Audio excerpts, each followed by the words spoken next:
Jadi host selain saya siapa ya? Cuma saya aja ya?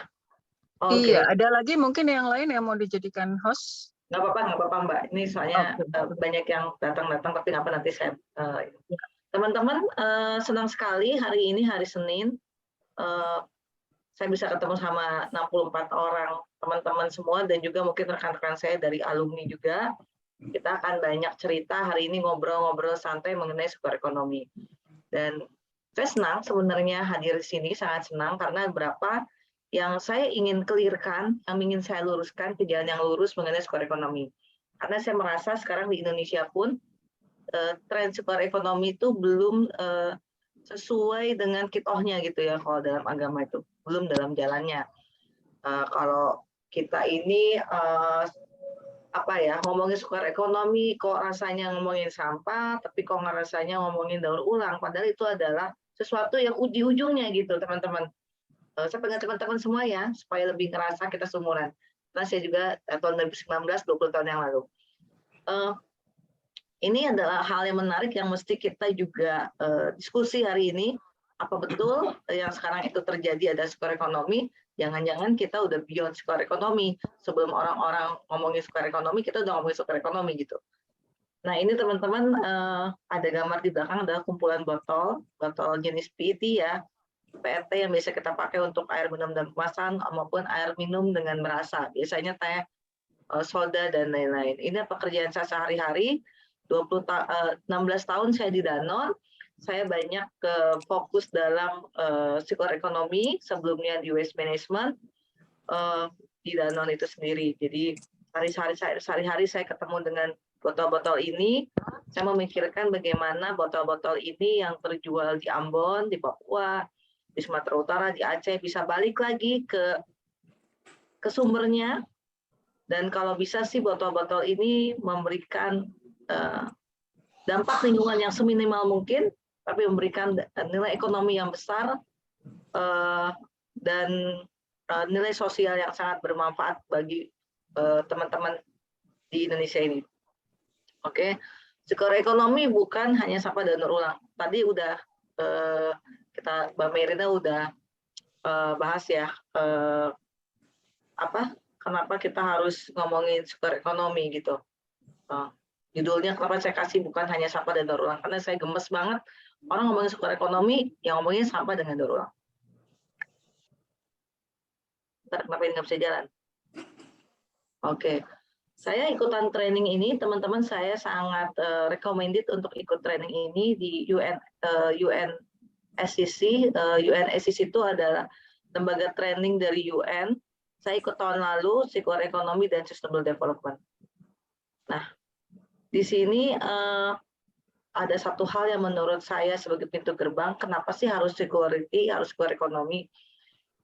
Kalau dari situ ceritanya bahwa sirkular ekonomi kalau direlated dengan SDGs, teman-teman tahu kan SDGs ya? Ada bisa tahu, bisa bantu saya SDGs ada berapa?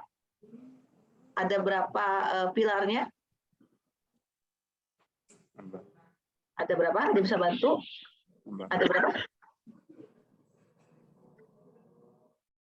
Halo, teman-teman? Oh, di chat. Ngomong aja langsung, Mas. 17. Ada bisa bantu lagi? Ada berapa? Sama, Kak. Sama, 17 semua. Ya, teman-teman benar. Nah, kalau kita ngomongin sirkular ekonomi itu, kita ngomongin poin mengenai satu pilar, mengenai responsible consumption and production. Nah, di situ apalagi dampak-dampaknya yang dari sirkular ekonomi ini. Dia ada ngomongin soal efisiensi sumber daya, ada ngomongin dampak lingkungan dan juga ngomong kesejahteraan. Kenapa sampai kesejahteraan? Nanti kita bahas ya. Nanti di dalam ini ada yang saya jadikan host ya. Saya agak terganggu ini masih banyak yang masuk, jadi saya nggak fokus ini. Sebentar ya, saya izin untuk jadikan satu orang host ya. Ada yang mau jadi host juga untuk bantu saya untuk approve yang masuk ini? Hanya saja. Ini yang mana ya? Ada yang bisa bantu? Arvin bisa bantu nggak, Arvin? Informasi ke otak. Bisa Arvin bisa bantu ya, Arif? Apa? Jadi, kalau kita sama-sama Boleh, Teh. Boleh ya? Boleh. Kita nggak perlu ngomong dalam waktu 50 nanodetik. Vim, kamu yang mana Vim ya? Atau Vio aja Vio ya? Iya, boleh Teh. Ya.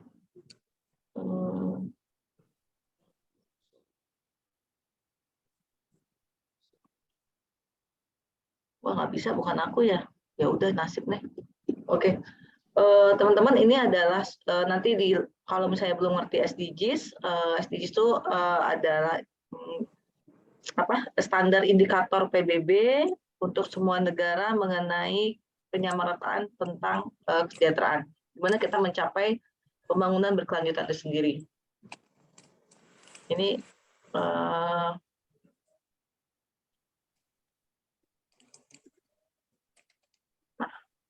jadi ada climate action. Jadi kalau ngomongin circular economy, circular itu tuh ada ngomongin clean water and sanitation, ngomongin climate action, ngomongin soal pekerjaan, ngomongin soal kesehatan, ngomongin soal gender, dan ngomongin juga soal kota.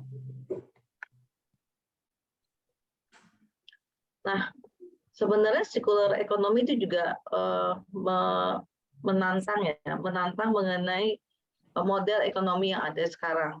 Dan juga bagaimana menuju dalam masa depan yang lebih berkelanjutan. Kenapa? Kenapa? Ada bisa bantu saya jawab nggak teman-teman? Kenapa ya?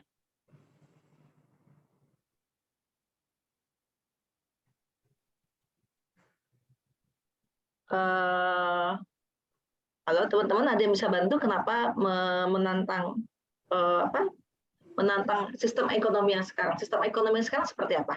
Sistem ekonomi yang sekarang itu adalah kita produksi, kita pakai dan kita buang, gitu ya, kumpul, angkut, buang gitu.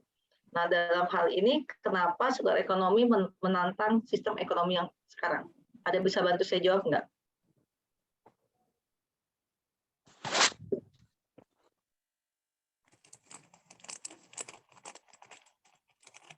Teman-teman ada yang bisa bantu jawab atau saya mau saya tunjuk? Galak juga ya, tunjuk. Arvin atau siapa yang bisa bantu? Kenapa circular ekonomi ini menantang sistem ekonomi yang sekarang yang kumpul, angkut, buang? Mau bertanya dikit Bu, menantang ini maksudnya men-challenge ya bahasa Inggrisnya, men-challenge sistem ekonomi yang sekarang gitu. mungkin saya boleh jawab sedikit Bu. Boleh. Kalau menurut saya mungkin menantang itu karena benar-benar bertolak belakang bisa dibilang sama sistem ekonomi yang ada sekarang gitu. Jadi iya akan kalau ya sekarang bertolak belakang dan sangat berbeda gitu terkait bagaimana pemanfaatan terutama bahan baku ya. Jadi mungkin kalau sirkular itu dia mengutamakan bahan baku yang udah terekstraksi untuk gimana caranya nanti bisa dimanfaatin lagi kan. Kalau yang sekarang itu dia ya mengekstraksi terus kan Bu dari alam, mungkin gitu menantangnya. Ada benernya, 1 poin benar, masih ada 2 poin yang kurang. Ada yang bisa nambahin nggak? Tadi mungkin lihat yang presentasi yang sebelumnya, diingat-ingat lagi ada dua kata yang kurang. Tadi benar untuk bisa material untuk tetap ada dalam loop-nya gitu ya, supaya nggak kebuang ke alam, tapi tetap dalam siklusnya.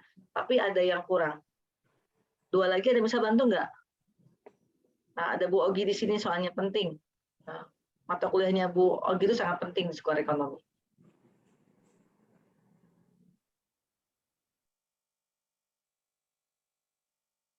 Ada bisa bantu jawab nggak? Oke, ada satu. Yang nomor 2 adalah lihat baris yang terakhir adalah ini ngomongin sekolah ekonomi nggak hanya ngomongin soal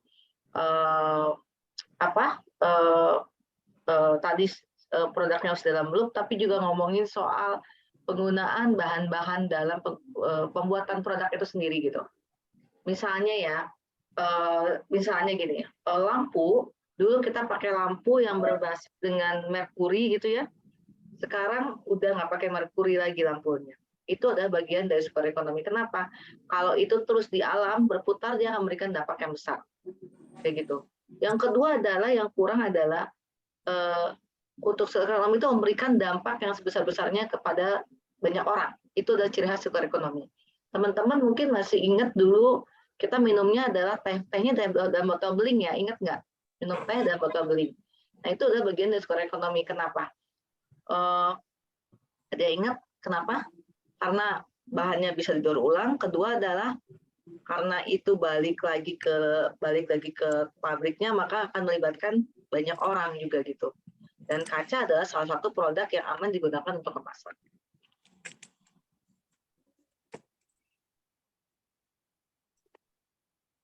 Nah, ini adalah diagram yang paling penting untuk memahami apa itu circular economy. Yang ini yang kita harus fokus teman-teman ya.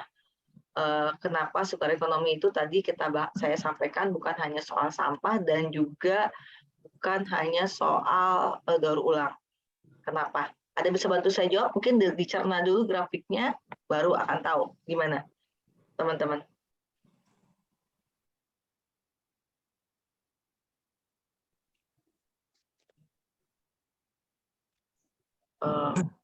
Silakan teman-teman, ada yang bisa bantu? Mau bantu kenapa saya sebut tadi sampah itu dan daur ulang adalah bukan circular economy. Bagian dari circular economy tapi bukan circular economy, teman-teman.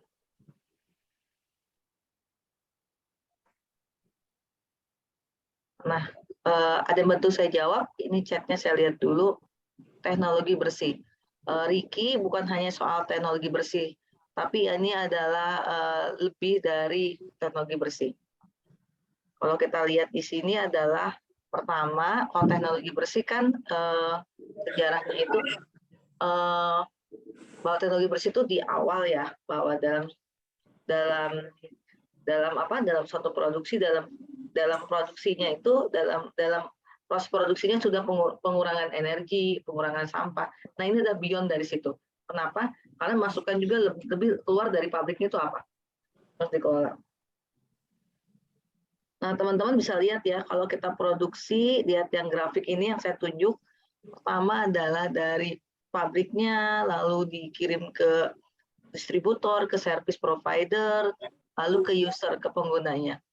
Kalau kita lihat yang ini, kita akan lihat adalah dari pertama, dari usernya dia akan lakukan maintenance yang utama. Gitu. Ini maintenance. Tapi sebelumnya adalah kita lihat di ujung sini apa? Dia akan pemilihan dulu bahan bakunya seperti apa. Gitu. Di sini dia bilang soal technical nutrient, artinya apa? Produk-produknya itu dipikirin dulu. Misalnya, kalau saya mau bikin mobilnya harus dipikirkan. Produknya itu mobilnya terbuat dari apa? Aluminium. Aluminiumnya bisa didaur ulang atau tidak? Aluminiumnya mengurangi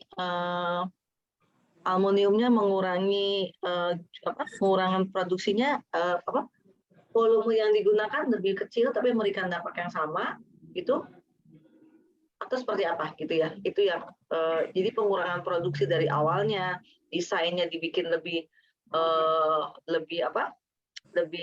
volumenya lebih ringan dan juga tidak berbahaya terhadap lingkungan dan juga kesehatan manusia.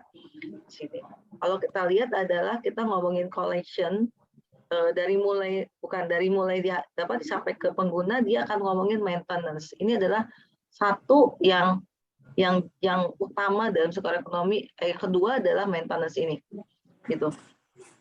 Contohnya apa teman-teman circular economy yang ada seputar kita mengenai maintenance?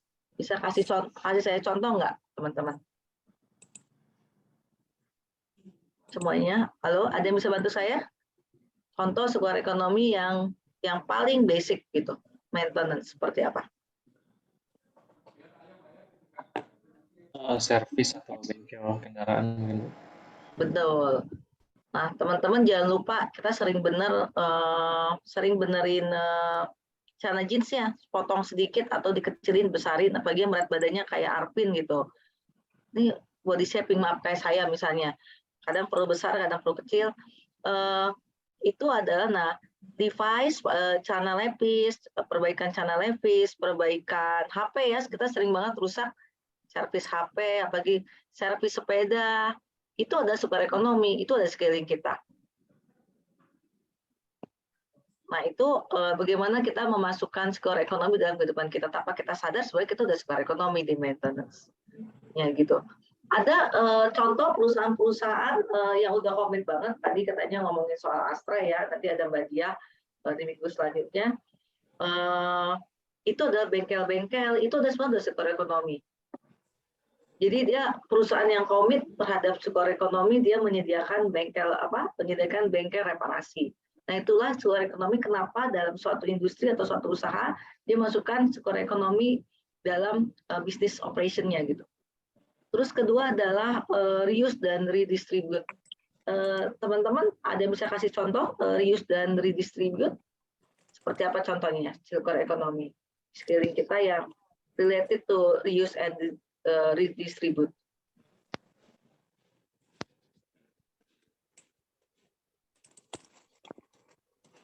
Gimana? Ada yang bisa bantu saya nggak? Penggunaan galon teh. Ya itu reuse ya, galon. Tadi ada kemasan teh botol ya, teh botol, ya kayak gitu, kurang lebih gitu. Atau teman-teman sering lihat nggak toko rongsok ya, toko rongsok. Kalau IKEA dia punya program baru di luar negeri itu katanya dia sudah bisa ya IKEA yang IKEA ya, atau jangan itu mobil, misalnya mobil grup Astra, kita ngomongin grup Astra lagi, kenapa jadi Astra semua ini saya ngomong apa-apa. Jadi grup Astra itu misalnya dia punya mobil 88, itu bagian dari reuse disebut ketika kita beli mobil bekas tapi mobilnya speknya masih baru, nah itu adalah bagian dari reuse dan reuse gitu. Webinar kuliah umum. Ketiga ada refurbish atau remanufacture. Ada yang bisa kasih contoh lagi nggak ini refurbish, remanufacture? Wah ini banyak juga di tempat kita, sekeliling kita.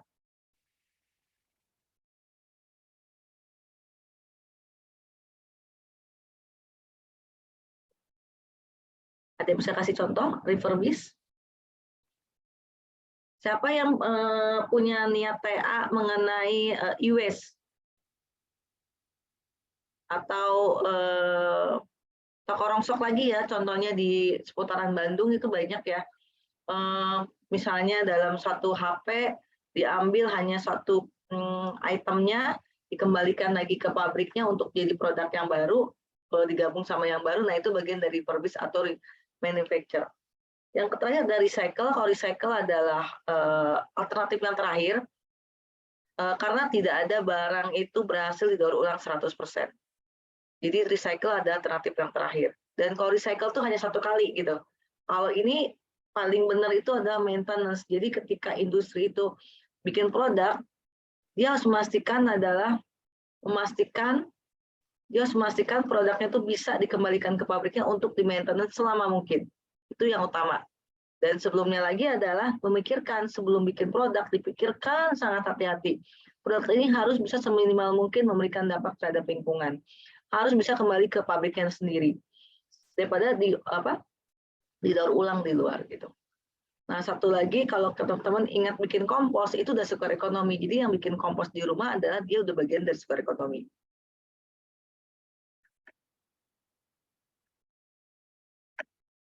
Nah kenapa tadi ngebahas ya?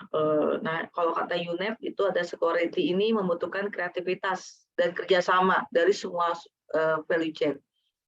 Tadi kalau kita ceritain tadi tukang rongsok, bengkel sepeda, bengkel mobil, bengkel HP, semua itu ada bagian dari kreativitas itu sendiri.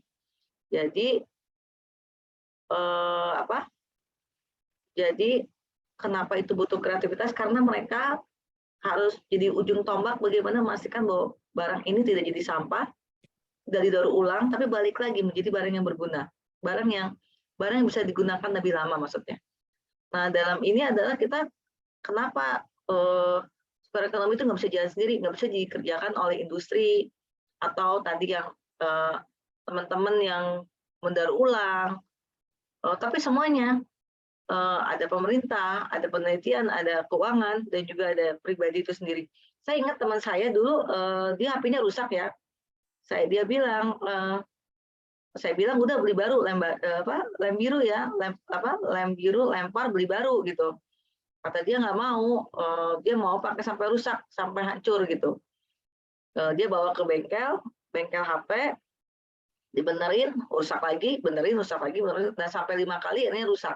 Nah sebenarnya itu disebabkan sirkular ekonomi di situ. Dan juga kedua adalah kita juga dengan sirkular ekonomi itu adalah berubah perilaku tadi, gimana nggak kumpul angkut buang atau nggak menciptakan lem biru lagi gitu, lempar dan beli baru. Nah itu juga bukan bagian sirkular ekonomi. Satu yang penting yang sering dikritik soal sirkular ekonomi adalah industri fashion. Kenapa industri fashion? Industri fashion itu fast fashion itu ya, fast fashion ngerti kan yang bajunya tuh sering ganti-ganti ya, maksudnya di toko itu musimnya season 3 bulan ini, seasonnya ini, nanti belum habis ini udah muncul lagi season ini, jadi membuat orang rajin beli ke toko gitu. Nah itu adalah ada bunci, jadi langsung pendiam saya. Itu adalah bagian dari fashion yang nggak sirkular itu. Jadi kenapa industri fashion itu sangat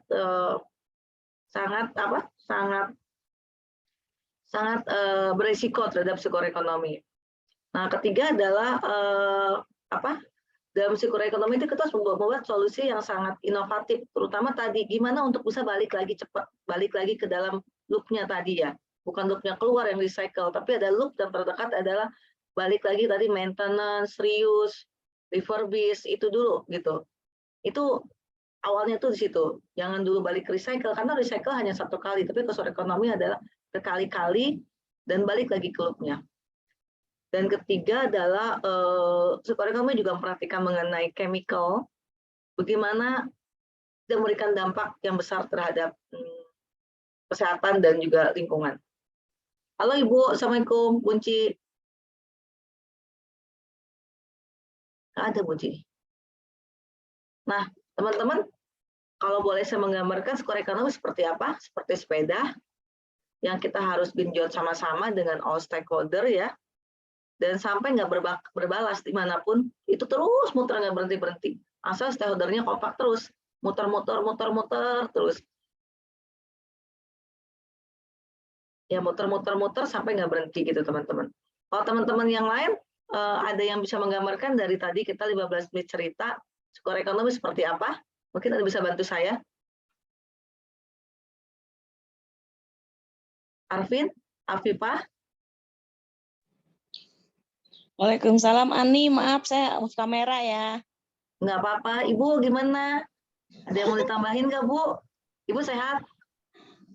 Alhamdulillah. Cuma Ya. lagi di rumah, nggak berani pergi-pergi. Oh nanti aku tengokin. Kalau nggak besok lusa ya Bu. Besok lusa nggak bisa. Besok aja Bu ya. Boleh. Ya. Gimana Ibu ada mau tambahin sirkular ekonomi yang kemarin Ibu baru bikin itu Bu ya? Training sirkular ekonomi ya Bu? Sama siapa Iya. Bu kemarin?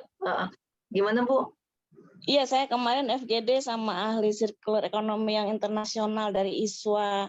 Sirkular ekonomi itu memang bagus, cuman kalau mau beneran itu emang ada tahapannya. Betul. Tahapannya ada malah di Eropa tuh sampai 100 tahun lebih gitu ya. Kalau dari persampahan ya, dari mulai kita masih open dumping sampai ke sirkular ekonomi itu ada tahapannya. Jadi untuk bisa sukses ke sana, linear ekonominya juga harus stabil dulu gitu. Ya, siap Ibu. Lanjut lagi Bu, boleh ya Bu? Orang saya cuma nongol, silakan aja. Ya, teman-teman ada yang mau namain lagi kalau tadi sirkular ekonomi, mungkin bisa kasih contoh sama saya, contoh-contoh sirkular ekonomi yang lain mungkin. Teman-teman yang hadir. Arvin? Nggak ada ya? Vio mungkin Vio? Itu mungkin kayak body shop gitu kali ya, dia bisa ngumpul di store-nya tuh ada tempat pengumpulan wadah-wadah dari yang konsumen beli, terus kalau ditukar kita bisa dapat poin, nanti poinnya dikumpul kita bisa nukerin poinnya. Mungkin itu teh contoh dari aku, salah satunya. Itu hati-hati, Vio. Itu bisa gabung ke recycling ekonomi. Kalau misalnya dia balik itu menjadi barang yang didaur ulang, nggak balik lagi untuk menjadi produk kemasan body shop tadi gitu. Kalau circular ekonomi itu misalnya body shop dia menggunakan misalnya botol yang mereknya lebih sedikit ya di sekitaran bodinya, dan dalam kemasannya dipakai lagi kemasan recycling, dan kemasan botol dia balik lagi untuk jadi kemasan botol lagi. Itu bisa disebut ekonomi lebih dekat. Tapi kalau misalnya hanya sekali botol itu dikumpulkan sama body shop terus dibuang, didaur ulang dan jadi produk yang lain, itu recycling ekonomi namanya. Gitu.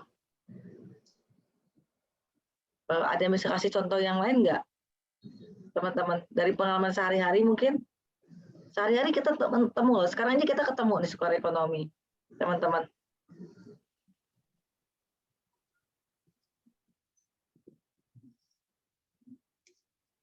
Ada lagi mungkin pada pendiam semua ya.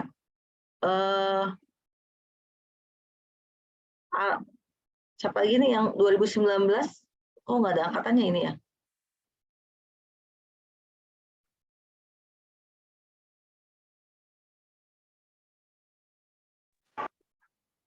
Mas Bintang mungkin bisa bantu untuk circular ekonomi ini apa?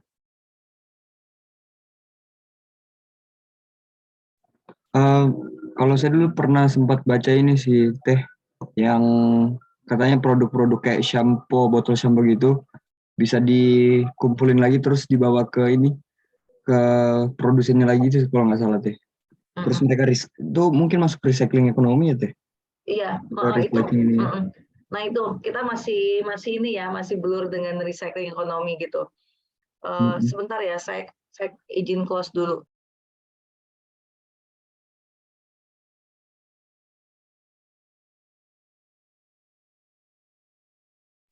Sebentar, saya izin browsing dulu ya.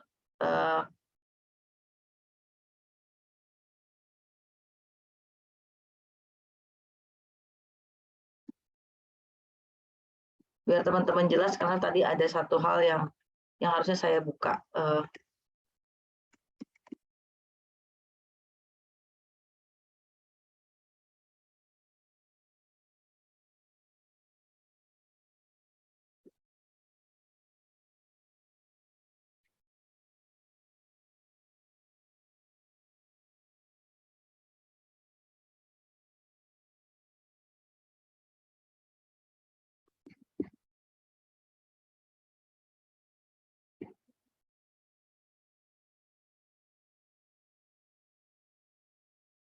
Teman-teman, mungkin untuk lebih gampangnya kita kasih contoh aja ya, ini yang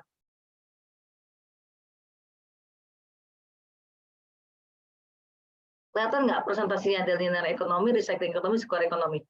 Kelihatan nggak, teman-teman? Terlihat ya.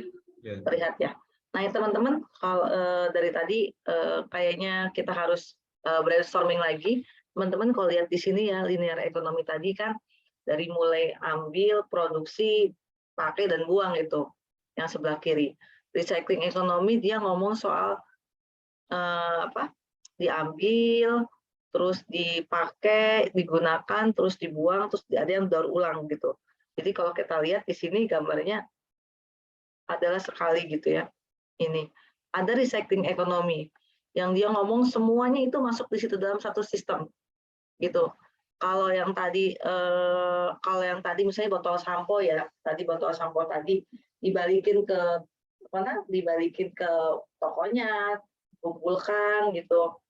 Terus dibalikin ke tokonya, dikumpulkan, terus dipakai, dia balikan sama tokonya dipakai lagi di botol, terus dijual lagi, dibalikin lagi ke pasar, dikumpulkan, dipakai lagi. Nah itu bisa masuk dalam circular ekonomi. Jadi muter terus gitu, dia nggak berhenti satu titik. Kalau satu kali dikumpulkan terus dia jual sama orang lain, jadikan produk yang lain, bukan recycling ekonomi, bukan circular ekonomi tapi recycling ekonomi. Jadi semakin lama dia dalam sistem, dalam perputaran itu, nah itu yang disebut dengan skor ekonomi gitu. Mungkin satu contoh lagi, ada yang mau kasih contoh skor ekonomi sekelilingnya seperti apa? Mungkin yang suka ngopi bisa tuh ngasih contoh, teman-teman. Ada yang bisa kasih, atau Mas Fauzan ada yang mau kasih contoh? Halo Teh. Ya. Mau bantu kasih contoh nggak skor ekonomi yang kamu hadapi sehari-hari, yang kamu lakukan? Kalau aku mungkin berpikirnya ya ini Teh, kayak dari pengolahan sampah organik pakai BSF. Nah, nanti si BSF-nya itu bisa dimanfaatkan lagi sebagai pakan buat ternak. Itu mungkin Teh. Iya, bagus. Itu contoh skor ekonomi yang kamu lakukan, itu benar. Jadi di dalam satu siklus, jadi balik, nggak langsung terbuang gitu. Ada yang mau kasih contoh lagi? Baik, mungkin ada yang mau bantu? Karena topik ini topik A to Z ya, kita banyak banget. Ini saya baru pembukaan, masih 1,5 jam lagi untuk kita banyak diskusi. Berarti galon aqua yang reuse ya, Bu Ani? Betul, nanti Bu, itu berikutnya Bu ya. Masih Itu contoh yang yang circular ekonomi. Iya benar Bu, itu yang galon itu skor ekonomi, betul. Betul. Jadi botol Bunci, lagi, dipakai benar. lagi jadi botol. Benar. Ibu Bunci canggih, saya jadi malu Bu, pasti Ibu yang ngajar sini. Gitu. Kok canggih? Ya kan beda, reuse kan balik lagi ke situ. Iya. Tapi Saya mau kasih yang kecil-kecil, kalau yang kecil-kecil itu kan di recycling ya. Iya. Tapi itu kan pilihan terakhir Bu. Yang utamanya adalah tadi Bu di maintenance, reuse. Iya. Recycle adalah pilihan terakhir itu. Ya kalau kita bicara 3R, R1-nya kan reduce, kedua reuse, terakhir baru recycling. Betul. Gitu. Ini Bunci, Philips, bohlam Philips ya Bu, perusahaan Philips. Nah, perusahaan Philips itu dia melakukan ini Bunci, yang menarik. Dia mengganti lampunya, sistem lampunya itu apa sih isinya tuh? Dimasuk lagi yang kawat-kawatnya. Nah, si kawat-kawatnya itu saya lupa jenisnya apa ya Bu. Itu dia studi khusus. Nah, kawatnya itu bisa dipakai lebih lama daripada biasanya Bu. Nah, itu adalah skor ekonomi karena dia memikirkan dari awal bahwa ini bisa dipakai lebih lama dari biasanya di Belanda. Terus yang kedua Bu, Philips itu punya penyewaan bohlam sekarang Bu, jadi nggak usah beli Bunci. Sewa apa? Sewa bohlam, sewa lampu. Oh, oke. Jadi di luar sana di Eropa dia bikin sewa bohlam Bu gitu. Sewa bohlam untuk orang bisa sewa, terus bisa dibalikin lagi Bu ke ininya, ke dianya gitu Bu. Jadi sewa berapa tahun balik lagi ke dia gitu. Oke. Nah itu tolong didorong Bu industri-industri Indonesia Bu kayak gitu Bu. Ya. Yang jelas penjelasan Mbak Ani hari ini kan apa bedanya recycling ekonomi dengan circular ekonomi. Kan orang baru banyak yang belum bisa membedakan. Iya. Aku dipanggil Ibu, aku udah cucunya Ibu dipanggil Ibu Ani. Oh, Mbak Ani ya. Jadi kalau recycling itu memang cuma bisa sekali, 2 kali, 3 kali, akhirnya kan harus dibuang juga. Iya. Iya. Teman-teman ada lagi dong yang ngasih contoh, apalagi nih yang menarik, kita sehari-hari pakai loh. Afifah ada nggak sih? Tadi kayaknya ada deh. Afifah? Ini anak muda semua nih, sayang nenek sendiri. Enggak, banyak Bu. Adit, kalau Adit, ada yang suka naik Gojek atau naik Grab? Siapa yang suka naik Gojek sama Grab? Kita semua udah biasa naik Gojek dengan Grab ya teman-teman ya. Halo. Halo Ibu. Iya ya. Ya, betul Bu. Ya, udah biasa naik Gojek dengan Grab, naik ojek, Grab ojek itu ya, atau naik mobil taksi gitu kan, taksi. Nah itu udah circular ekonomi. Kenapa coba? Nggak ya teman-teman, naik ojek itu sukar ekonomi, naik bis sukar ekonomi, naik bis listrik apalagi itu sukar ekonomi. Pada nggak itu. Itu udah sukar ekonomi. Kenapa? Karena kita nggak perlu beli mobil, nggak perlu beli motor, kita memanfaatkan sumber daya gitu. Jadi kita nggak usah beli mobil, motor. Mobil motornya itu buat bahan baku untuk beli besi, buat besinya itu kita taruh di gunung lagi. Bensinnya kita aluminium kita taruh, plastik dan lain-lain kita taruh semua di alam, kita pakai. Karena mobil dengan motornya itu kita pakai yang punya orang lain yang mungkin banyak waktu idle-nya gitu. Jadi kita resource efisiensi gitu. Nggak ya, baru tahu ya. Nah itu sukar ekonomi teman-teman semua. Nah dengan kita pakai ojek, nyewa ojek itu. Ada lagi nggak? Nah, kendaraan umum benar. Mas Sofyan pinter banget ya, IATL. Ada lagi yang mau kasih contoh lagi, teman-teman? Ini Bu, saya mau kasih contoh Bu. Boleh. Biasanya saya kalau masak nasi, terus akhir sisanya itu saya pakai buat yang tanaman, terus sisa makanan saya itu saya kasih ayam. Jadi saya nggak usah beli makanan ayam lagi, Bu. Iya tuh, cakep. Itu sukar ekonomi. Itu gampang kan sukar ekonomi. Jadi bukan ngomongin soal daur ulang. Daur ulang adalah yang terakhir banget, last resources gitu.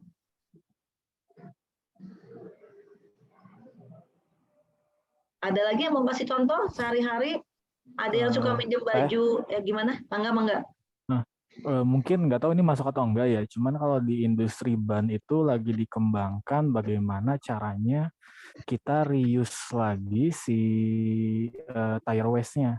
Jadi salah satu bahan bakunya itu namanya reclaimed rubber. Nah itu tuh tire waste yang kita shred jadi kecil, terus dikasih resin sedikit sehingga dipakai lagi untuk penambahan bahan baku di awal. Cuman memang beberapa partsnya tetap jadi waste sih. Nah itu masuknya sirkular atau recycle ya? Apa recycling ekonomi? Itu masuknya sirkular dong, sirkular karena dia nggak jadi waste kan dari awal. Jadi dia tuh yang di awal tadi yang sebelum ngomongin maintenance, tapi dia di ujung sana tuh, yang kita yang paling awal tuh rethinking-nya itu udah di itu rethinking kan sirkular ekonomi. Gitu kalau recycling ekonominya, kalau udah di luar kamu kasih sama orang lain jadiin ban itu menjadi sesuatu, misalnya ban itu bisa didaur ulang jadi apa ya Mas Sofyan ya? Jadi sendal, tuh lagi musim kan ban dikumpulkan jadi sendal jepit tuh. Nah itu adalah recycling ekonomi. Dan dari sendal jepit jadi sampah di laut, nah itu kelihatan itu recycling ekonomi. Tapi ketika di dalam sudah memikirkan bahwa itu dicampur sesuatu supaya lebih bertahan lama, lebih baik banyak dalam berjalan, nah itu ada circular ekonomi. Sudah terjawab belum Mas Sofyan? Kang Sofyan? Terjawab Teh, nuhun Teh. Ya. Teman-teman ada yang mau kasih contoh lagi? Banyak loh contoh circular ekonomi biar kita sama pemahamannya. Jangan sampai nanti, saya harapan sih habis dari ini kita nggak ngomongin lagi yang daur ulang itu udah circular ekonomi, ngomongin sampah ada circular ekonomi. Enggak, itu adalah hal terakhir. Tapi bagaimana kita memikirkan sebagai ahli teknik lingkungan, ngomong adalah waktu kita mau menciptakan barang, kita pikirin dulu, ini gimana nih barang ini supaya bisa tetap dalam loop yang sama, dalam sistem yang sama. Saya kepikir ya, tadi kan ojek tadi nggak sengaja gitu ya, kita nggak kepikiran, oh itu ternyata circular ekonomi lah. Baru kepikir, coba kalau semua orang bisa dimampukan untuk beli motor dan beli motor sebanyak mungkin. Pertama, jalannya macet. Gunung besi gunung besinya cepat habis, minyaknya untuk dipakai plastik cepat habis gitu. Itu menjadi resiko gitu ya. Gitu. Itu yang teman-teman yang harusnya kita berpikir mulai dari situ gitu. Itu sih teman-teman. Ada yang tahu lagi nggak circular ekonomi apa lagi?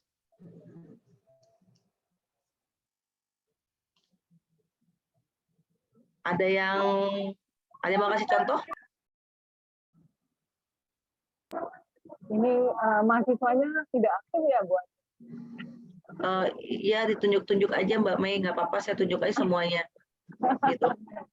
Ayo dong. Ini kan beberapa nih ada yang mau tugas akhir nih, banyak yang mau saya, bicara carbon capture lah, bicara green economy. Ini kesempatan nih buat bertanya. Ada Bu Sri Bebasari juga. Bu Sri, terima kasih sudah hadir di sini. Ya,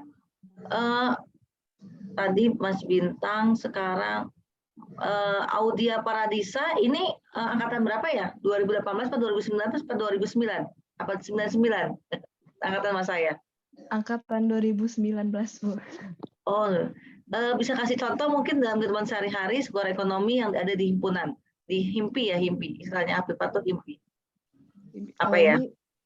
Hampir ini simpel sih contohnya, kayak contohnya botol minum gitu. Hampir sama kayak botol minum kan, kalau bawa botol minum yang bisa dicuci, jadi bisa dipakai beberapa tahun gitu, lama. Misalnya memakai botol minum yang nggak sekali pakai gitu. Contoh lain juga Bu, ini kayak misalnya ada sisa kuah makanan, misalnya kuah bakso gitu, kuah makanan atau sisa minuman. Nah, ada yang berpendapat kalau misalnya sisa-sisa itu tuh bisa dijadikan pupuk gitu buat tanaman. Jadi dibuangnya tuh bisa dibuang ke beberapa tanaman gitu. Benar. Ya itu benar ya.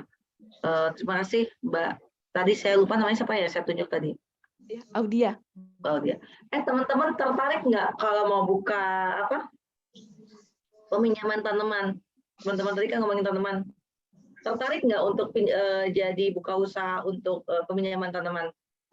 Misalnya buat acara-acara tuh ya, tanaman tuh ya, itu juga bagian dari skor ekonomi teman-teman. Jadi kalau misalnya teman-teman buka mau ada kegiatan atau gini, di kantor saya baru ingat kenapa saya ngomong punya. Di kantor saya punya kerjasama dengan salah satu vendor untuk penyediaan tanaman dalam kantor saya. Jadi kantor saya nggak punya tanaman, tapi sewa sama orang ini, sama vendor ini. Nanti sesekali dia ganti sama yang lebih baik, yang nggak baik itu dirawat di tempat dia. Nanti kalau sudah sehat balik lagi ke kantor saya. Itu adalah skor ekonomi, contoh skor ekonomi. Jadi daripada kita beli baru nggak terawat, terus jadinya penyewaannya gitu. Teman-teman ada yang pengen jadi punya penyewaan sepeda nggak? Dulu kan di Bandung ada sewa sepeda, terus sekarang nggak ada, kemana ya? Sewa sepeda? Kalau di Belanda ada, gitu. Iya nih ada yang bilang Ramadhani Kurnia, bener. Permak levis jeans itu skor ekonomi, itu yang skor ekonomi contoh ya. Dan skor ekonomi salah satu ciri khasnya adalah memberikan dampak sosial dan ekonomi.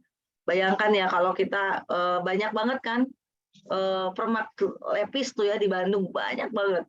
Itu coba kalau kita hitung berapa revenue-nya, berapa income-nya, berapa orang yang terdampak dari situ. Pertama apa? Tukang jahitnya dihitung berapa tuh dari skor ekonomi dampaknya. Tukang jahitnya pendapatannya sebulan berapa? 3 juta. Di Bandung ada berapa tukang permak levis? 110.000 orang. 3 juta ke 10.000 orang, berapa tuh? Dampak dari skor ekonomi dari skor ekonomi di jeans. Kedua, apalagi? Itu yang beli benangnya. Benangnya mempekerjakan berapa orang? Belinya di toko mana? Tokonya mempekerjakan berapa orang? Coba, lumayan kan tuh? Berapa dampaknya? Terus pabriknya, pabrik benangnya berapa? Berapa karyawannya? Gitu. Daripada kita beli benang banyak-banyak untuk jadi kain, lebih baik kita perbaiki cara levisnya. Makasih loh Madani, nanti saya kirimin tolong chat nomor GoPay kamu, nanti saya isiin ya. Sofian dong dicatat, Sofian. Gitu. Mana Sofian? Halo, Teh. Iya. Ini kamu nanya yang sama juga? Iya, udah sama. Nah, itu ngejawab sebenarnya. Oh. Nah, terus yang kedua, potensi untuk di-apply oleh UKM. Karena mungkin sudah terutama mindset kalau mau eco-friendly harusnya contoh dalam hal packaging. Nah ini harus kita benerin juga nih teman-teman. Saya tertarik juga kalau ada teman-teman mau ngebahas ini, kita jadikan suatu penelitian atau kita bikin webinar khusus. UMKM itu kalau eco-friendly pasti mahal, enggak juga. UMKM yang seputar ekonomi tadi udah kejawab adalah si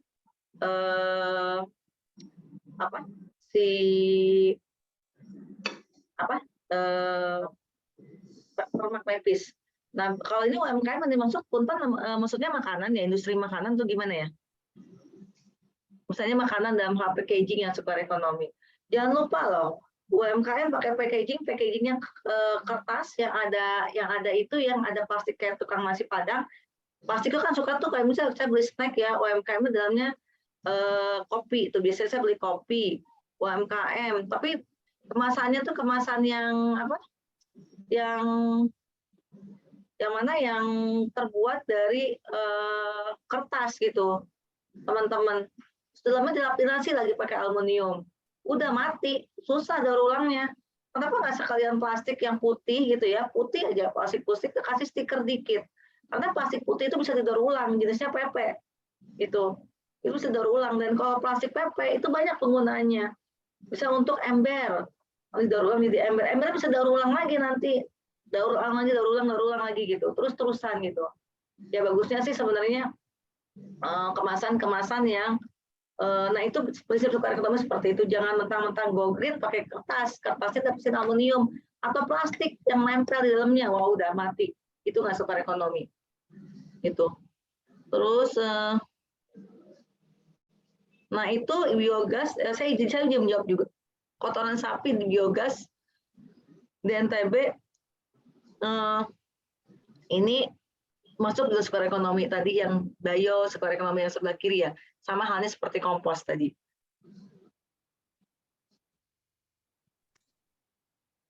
Nah, terima kasih Mas Sofian udah bantu. Kayaknya lebih canggih juga nih Mas Sofian. Sampai sini ada yang mau tambah lagi? Ada yang mau kasih contoh lagi? Tadi yang saya janjiin. Komentar nggak, Johan? Boleh. Jadi untuk plastik ini memang masalah besar ya. Plastik-plastik yang fleksibel ini kabarnya kan itu campuran ya, bukan cuma satu jenis plastik, tapi ada campuran plastik dan itu mungkin akan bermasalah pada saat daur ulangnya atau recycle-nya ya. Misalnya bungkus permen gitu itu apakah satu jenis plastik atau campuran biasanya? Iya, kalau plastik itu Mbak, dalam prinsip sirkular ekonomi kenapa kayak multi layer ya? Multi layer itu kan bukannya terbatas pada kemasan mie instan ataupun saset. Kalau kemasan yang lain juga kalau multi layer juga mati. Nah, kenapa sirkular ekonomi diperlukan? Itu adalah ketika kita mendesain dipikirkan dulu masuk ke loop gitu. Kalau bisa kemasannya itu kalau memikirkan sirkular ekonomi nggak banyak cap, nggak banyak brand gitu ya. Dan juga nggak banyak lapisan multi layer karena multi layer susah untuk daur ulang Mbak Mei gitu. Ya, multi layer ini persoalan besar ya. Jadi eco design ini jadi punya peranan penting ya saat ini ya karena kayaknya produsen itu kan terima bersih ya mungkin ya terima bersih ya apa yang tersedia di pasar gitu ya produsen makanan atau ini apa yang tersedia di pasar. Iya. Boleh tanya satu nggak? Tapi buat Bu Sri tadi saya nggak tahu apa udah dijawab nggak tadi sempat dengar. Bu Sri tadi mengatakan bahwa sirkular ekonomi itu bisa berjalan kalau linear ekonominya sudah kuat. Mungkin bisa lebih diperjelas Bu? Saya ditanya nih. Iya, apa Uci? Nah aja. Sharing sekalian Bu. Iya. Ini sambil mondar-mandir. Ya itu kan salah satu syarat sirkular ekonomi sejalan itu kan pengumpulan pemilahannya ya udah bener gitu kan. Kita pengumpulan aja kan ibaratnya belum 100% lah terkumpul. Jadi kumpul angkutnya juga harus bener dulu. Sekarang kan pengumpulannya aja masih belum 100% terkumpul. Jadi kalau kita belajar persampahan secara keseluruhan, tahap awal itu adalah 100% collection dulu. Nah, udah belajar 100% collection, terus belajar milah. Karena salah satu syarat supaya circular economy ini bisa jalan kan pemilahan. Nah, sementara pemilahan di sumber itu adalah ilmu tertinggi kalau di persampahan. Saya memperkenalkan pemilahan itu udah 35 tahun yang lalu ya, tahun 87 gitu. Jadi itu ada tahapannya. Jadi nggak loncat. Tapi kalau sudah bisa ya sekian persen masyarakat sudah bisa milah ya alhamdulillah. Jadi ini program jangka panjang kalau di persampahan. Jadi ada program jangka pendek, menengah, dan panjang gitu. Jangka pendeknya 100% pengumpulan dulu gitu.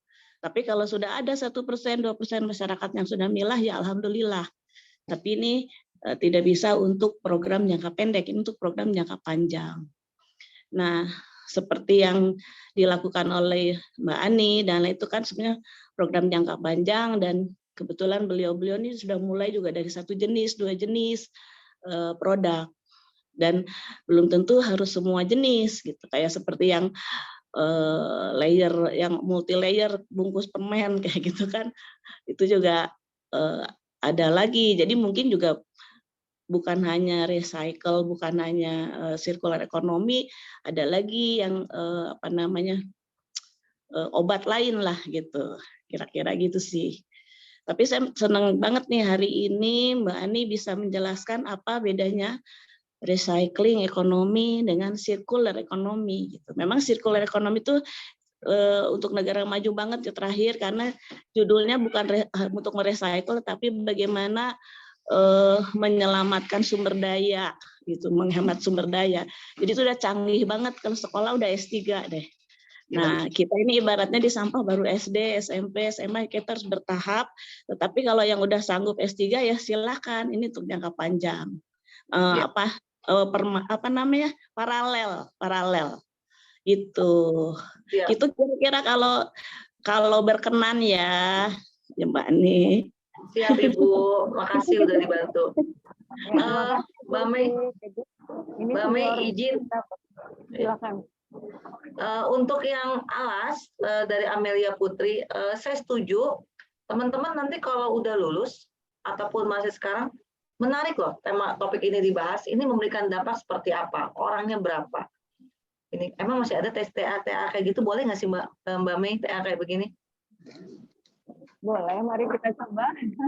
Ini sedang pada nyusun proposal nih gitu ya. Iya. Mahasiswa di 2019 lagi nyusun proposal nih, batasnya tanggal 27 November. Jadi kalau dari IA nih ada yang punya komentari menarik begitu ya? Siap. Enggak.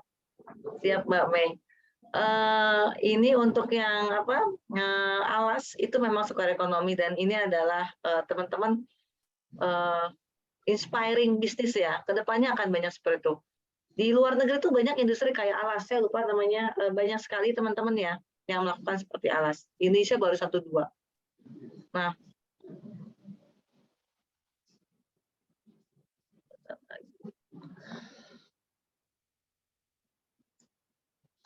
Nah, tadi ada pertanyaan kalau alas pakai bensin lagi terus dimakan. Nah, ini teman-teman dari segi karbon memang tinggi ya teman-teman. Tapi di sisi yang lain jangan lupa packaging itu menghasilkan karbon yang lebih tinggi daripada penggunaan bahan baku, teman-teman. Nanti saya mau kasih studinya, hasil studinya sama LPM UI. Semoga itu bisa memberikan inspirasi buat teman-teman. Kenapa? Ternyata walaupun galon itu bolak-balik, pengurangan dengan menggunakan galon itu bisa mengurangi ada teman Dika jangan nanya dulu.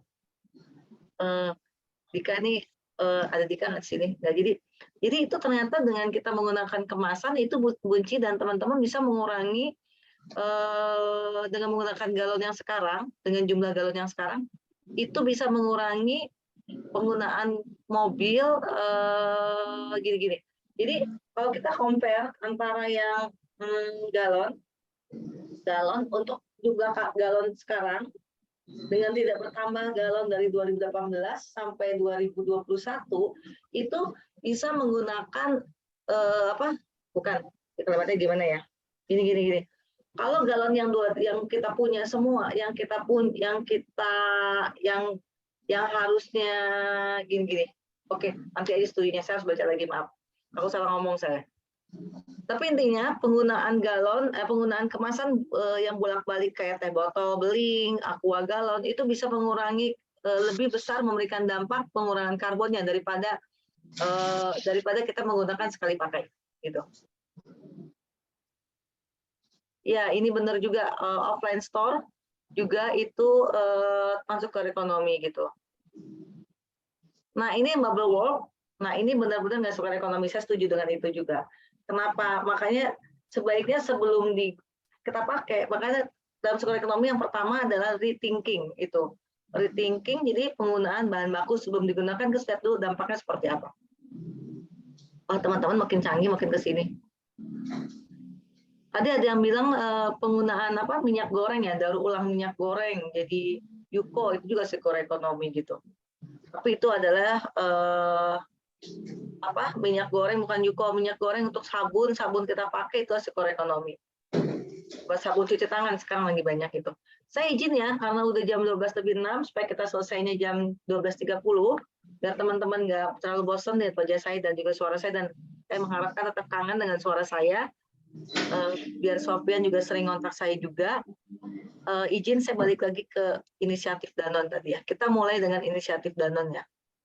Oke, tadi Bunci udah mulai mancing-mancing emosi saya, jadi saya mulai dengan kenapa kita perlu packaging gitu ya? Tadi katanya kalau bisa packaging bubble wrap nggak usah dipakai gitu. Tapi teman-teman jangan lupa kalau nggak pakai packaging nanti safety nggak bisa melindungi, dan juga nggak bisa, kalau kita jualan nggak pakai packaging yang caem itu nggak bisa juga attract konsumen. Nah, fungsi dari plastik juga datang dari konsumsi di hadapan kita. Nah, teman-teman, ini namanya Simpang Dede ya. Ini kalau teman-teman yang suka surfing, kita jalan-jalan ke Panaitan itu di sebelah barat, ujung barat dekat ke Lampung. Ini adalah kenyataan. Ketika orang surfing, banyak banget saudara-saudaranya ini banyak banget sampahnya. Itu yang hadir gitu ya di antara surfing ini, dan ini hampir setiap tahun seperti ini. Nah, ini adalah survei dari NPAP. NPAP adalah organisasi untuk aksi untuk mengurangi sampah di laut gitu ya teman-teman. Kalau kita lihat yang ini teman-teman, clear ya teman-teman. Kenapa kita perlu circular ekonomi adalah karena sampahnya itu banyak yang masih kebuang nggak dikelola dengan benar. Masih ada 47%, masih ada ini nggak circular ekonomi. Gitu. Kenapa? Jadi bukan hanya ngomongin sampah, tapi di ujungnya karena ini nggak bisa dikelola, maka kita kenapa harus rethinking tadi gitu. Nah, ini data dari Unilever bahwa sampahnya banyak sekali ya, dan recyclingnya masih rendah. Nah, ini tanggung jawab produsen. Nah, saya mau ngomong ini tadi, pertama ada berapa R, dari mulai reviews, rethinking, ada 1, 2, 3, 4, 5, 6, 7, 8. Ada 8 R dalam recycling dalam circular ekonomi. Ini. Nah, teman-teman, kalau misalnya kita pakai plastik terus sampai sekarang, nanti tahun 2040 tuh akan banyak plastik daripada ikan di laut. Seperti itu sih teman-teman. Nah, ini tadi linear approach sama circular approach. Nah, ini sekarang masuk ke Aqua ya. Aqua ini pada tahun 2018 dia pledging, dia berjanji untuk bisa melakukan ekonomi sirkular dengan 3 stream. Pertama adalah collection, education, dan innovation. Dari collection kita akan menggunakan sampai 50% dari yang kita hasilkan itu digunakan kembali. Teman-teman yang suka minum Aqua, kalau pegang kemasannya, teman-teman itu sudah mengandung up to 25%, up to 25% RPT, recycle PT. Nah, kerjaan saya adalah sehari-hari adalah se-Indonesia Raya, keliling, ngumpulin botol-botol itu dan bawa kembali ke pabrik Danone lewat mitra-mitra kita. Jadi kalau misalnya kemarin saya baru dari Labuan Bajo itu bukan piknik, apalagi jalan-jalan ya, piknik dan jalannya, tapi adalah saya lagi coba melatih gitu ya, mengexercise, melatih teman-teman anak muda di sana untuk mengumpulkan botol, dibawa kembali ke Pasuruan ke mitra kami, dijadikan lagi biji plastik dan dicampur sama yang virgin, dan jadi botol kami kembali. Karena kami komit untuk circular economy gitu. Kedua adalah edukasi, kami punya modul Samtaku ya, Danone juga, jadi akan mengedukasi lebih dari 100 juta konsumen pada tahun 2025, dan inovasi, teman-teman udah lihat belum? Ada produk, saya lupa, ada di sini ya, 100% Aqua, produk Aqua yang terbuat dari bahan recycle PET. Ada ya di Indomaret, nanti teman-teman lihat aja atau googling, itu adalah terbuat dari 100% RPET, dan ada labelnya. Nah, kalau yang tadi, ini adalah Danone, kita punya kemasan dikumpulkan di lewat Octopus, lewat RBU, Bank Sampah dan lain untuk dikumpulkan kembali ke pabrik kami, namanya mitranya itu adalah nama Sido dengan Veolia untuk jadi produk yang lain. Nah, yang ini yang di bawah, ini adalah kemasan yang 100% RPET. Nah, yang ini yang kecil ini yang saya tunjuk ini adalah kemasan yang mengandung sampai 25% RPET. Nah, ini Bunci salah satu provokator, aktivis juga yang membuat Danone mengumpulkan dari tahun 93. Bunci boleh cerita, Bunci? Bunci? Oh, nggak ada Bunci. Bentar.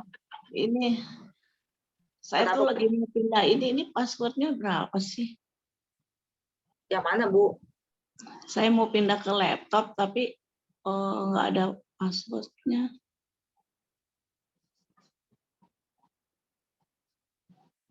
Mau tanya apa sih, Mbak Ani?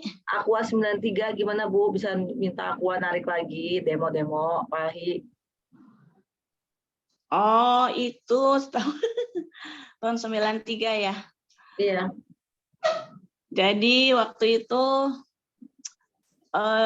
LSM Dana Mitra Lingkungan Walhi sama S2 Lingkungan UI itu memprovokasi pada saat itu botol Aqua itu sudah mulai ada juga yang gelas ya, dan yang didaur ulang dikumpulkan oleh pemulung saat itu hanya yang gelas, yang botol-botol belum, karena belum ada yang merecycle. Nah, akhirnya LSM ini memprovokasi kumpulkan botol Aqua 1 truk.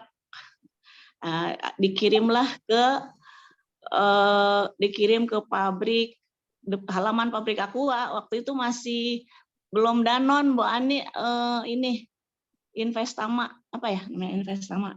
Tirta Investama. Nah, ya, jadi ditaruhlah pokoknya satu truk botol Aqua, sampah botol Aqua taruh di halaman pabrik Aqua. Jadi ini tanggung jawab siapa gitu. Jadi yang pabrik itu harus bertanggung jawab terhadap produknya, karena ini tidak ada yang mendaur ulang, pemulung juga nggak mau. Saat itu yang diambil hanya yang gelas, yang lembek-lembek itu, gitu sih. Nah, akhirnya Aqua membuat program namanya program peduli, pengelolaan daur ulang limbah. Jadi ada yayasan peduli juga waktu itu, yang akhirnya Dana Mitra Lingkungan ikut aktif di situ. Akhirnya Aqua punya program, mulai pelan-pelan akhirnya mulai memberi mesin-mesin kepada pengumpul botol itu, mesin-mesin untuk nge-crash dan nge-press gitu. Tetapi memang belum secara sistematis sehingga terus dikembangkan sampai saat ini ya. Gitu sih mulainya, ceritanya, sejarahnya. Jadi disitulah juga akhirnya mulai bahwa ada sebetulnya udah mulai sejarah extended producer responsibility, artinya tanggung jawab produsen yang diperluas, karena saat itu tanggung jawab produsen itu rata-rata hanya mengolah limbah di pabriknya yang in-house gitu. Limbah padat, limbah cair di pabrik-pabrik itu biasanya sudah dapat proper. Tetapi bagaimana dengan limbah yang after consumer ini gitu, dan ini lebih susah dalam pengumpulannya. Dan kembali lagi kalau mendaur ulangnya sih Mbak Ani kan ibaratnya kita tinggal minta insinyur kimia ya, mendaur ulang gitu ya.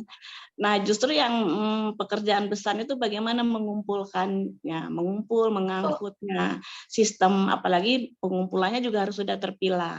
Betul. Oleh karena itu ini hubungannya bukan hanya teknologi pengolahan, tetapi sistem pengelolaan sampah secara keseluruhan. Benar. Oleh Terima karena kasih, itu buku-buku sampah kan kebanyakan waste management. Betul. Beda dengan water supply kan engineering gitu kan, water supply engineering. Kalau ini waste management.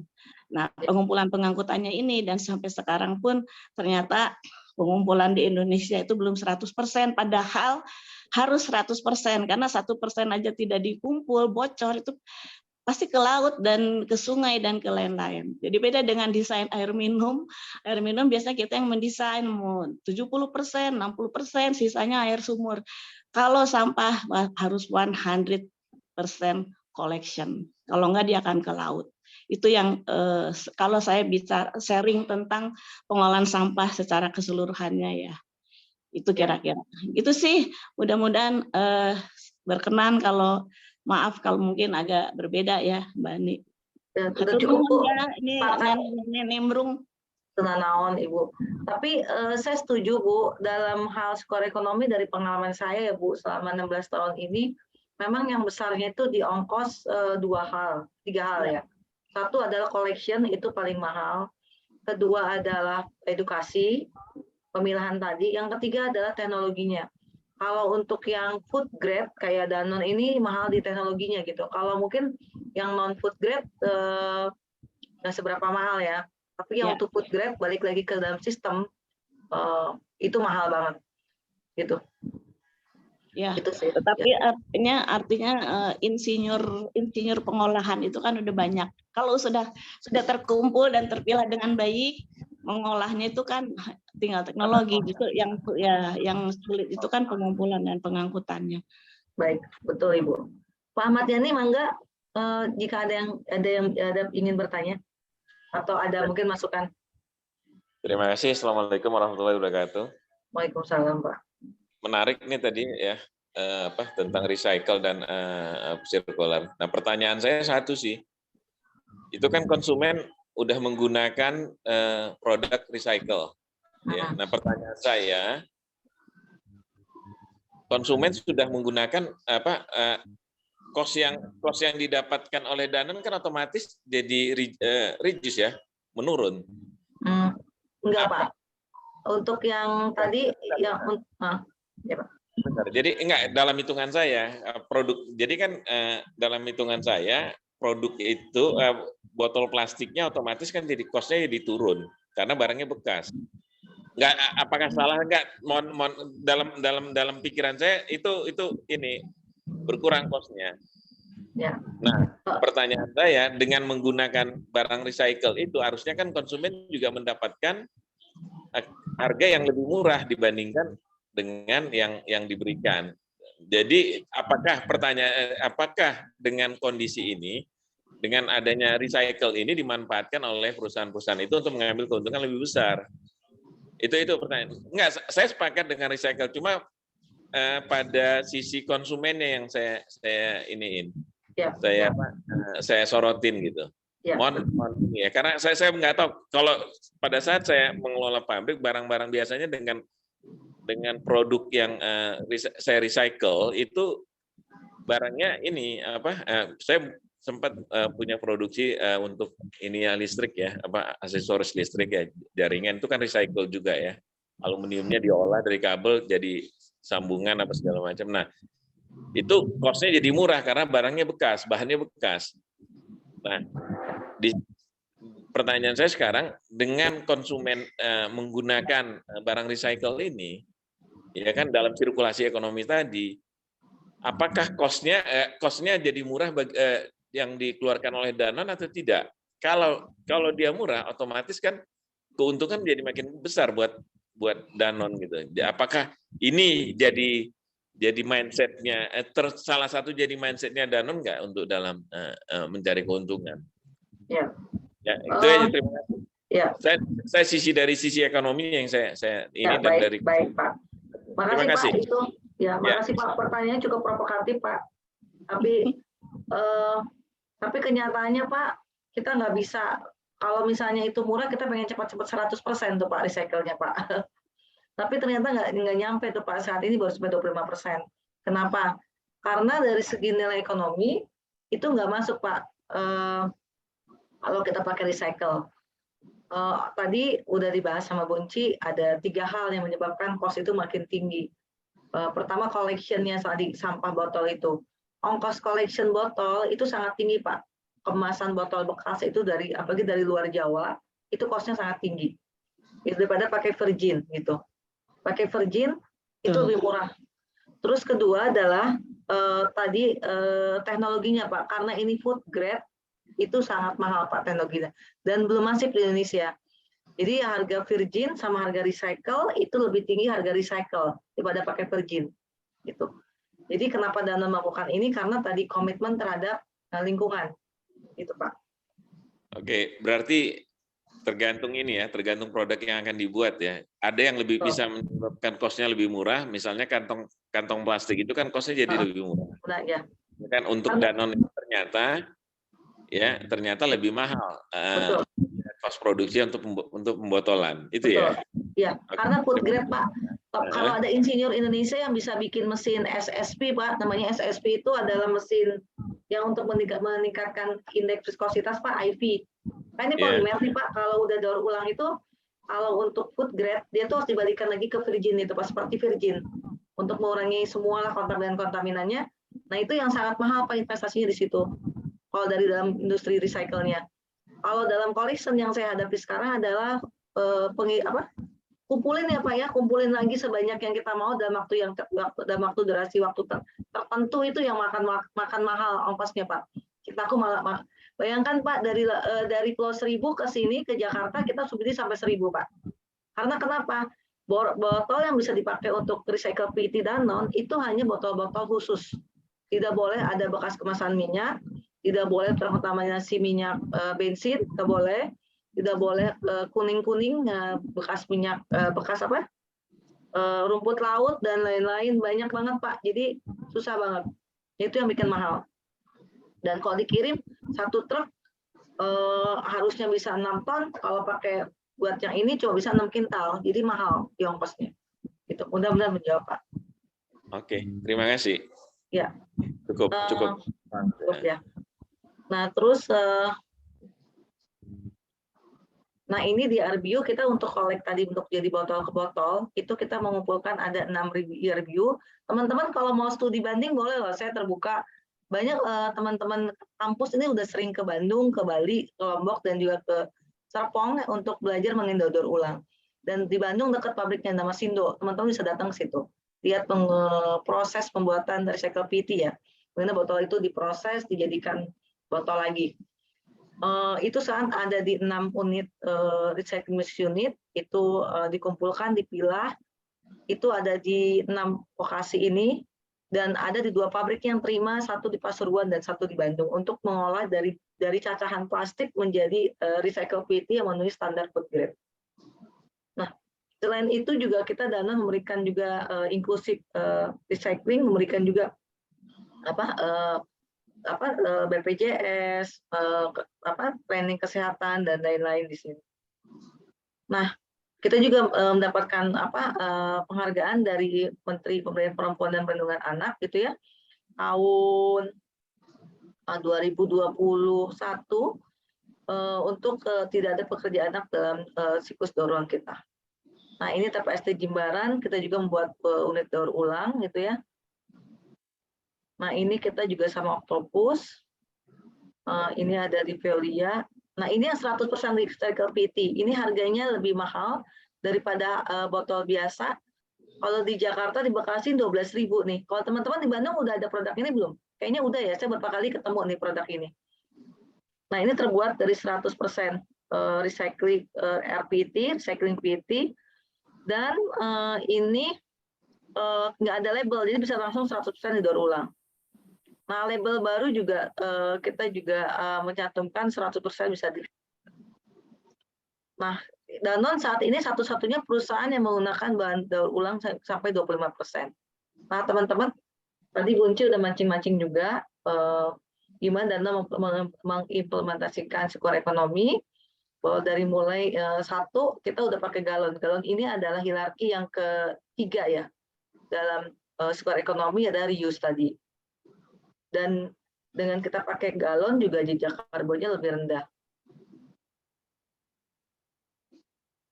Nah, ini tahun 83 juga dikomporin Bunci untuk mengurangi penggunaan sampah. Kita udah mulai memperkenalkan galon dari tahun 83. Belum lahir ya tahun 83 teman-teman, 2019 ya. Seumuran saya sebenarnya. Nah, terus ini juga kita juga memproduksi kemasan di Bali. Kalau teman-teman ke Bali lihat botol beling, ini botol beling nanti diisi, dijual ke konsumen, nanti botol belingnya datang lagi ke kami. Itu kami juga produksi ini di Bali gitu. Nah, salah satu dalam prinsip 3R yang tadi Bu Unci bilang bahwa kita mengurangi ya, tadi mengurangi kemasan. Nah, Danone itu dia nggak pakai string wrap ya, apa? Segel. Karena komit terhadap lingkungan, karena segel itu susah banget dikumpulkan. Dan itu bisa jadi ceceran-ceceran, bisa jadi mikroplastik gitu. Nah, kami juga aktif dalam kegiatan edukasi-edukasi. Ada di Passion Week, ada security tour, ada juga di musik festival, ada juga di Asian Games. Nah, ini teman-teman kita juga bikin modul mengenai Samtaku, mengenai pengolahan sampah ya, sampahku tanggung jawabku. Nah, sekian mungkin teman-teman dari saya. Ada yang mau bertanya lagi atau yang mau ngasih, ada yang mau ke pabriknya daur ulang, nanti tolong kabarin ke saya. Ada yang ingin bertanya atau gimana?